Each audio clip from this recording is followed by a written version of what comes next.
Pradėdami naują pamainą, policijos patruliai kiekvieną kartą gauna šaunamuosius ginklus, radijo stoteles. Šiandieną, vasario 16-ąją, kiekvienam policijos ekipažui buvo įteikta ir Lietuvos valstybės vėliavėlė. Kuriam dabar prašau? Tai gerai, prašau vienam. Prašau kitam. Judėkit vidury durelių. Kaip atsakant, vidury durelių, sakė, ne, vidury durelių.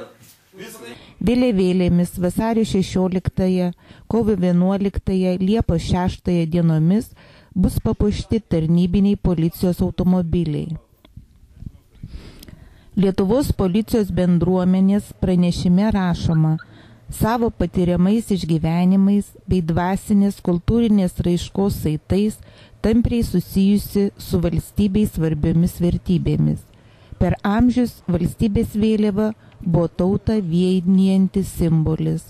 Todėl kasmet vasario 16-ąją, kovo 11-ąją ir Liepos 6-ąją dienomis tarnybinios policijos automobilius papuošime valstybinėmis vėliavėlėmis. Šią netradicinę formą norime parodyti, kad mums svarbus valstybingumas ir nepriklausomybė. Didžiuojame savo šalimi, tautiškumu, suvokime tautos vienybės svarbą, rašoma bendruomenės pranešime. Šiandieną Ukmergėje patruliuos 6 tarnybiniai automobiliai papuošti vėliavėlėmis.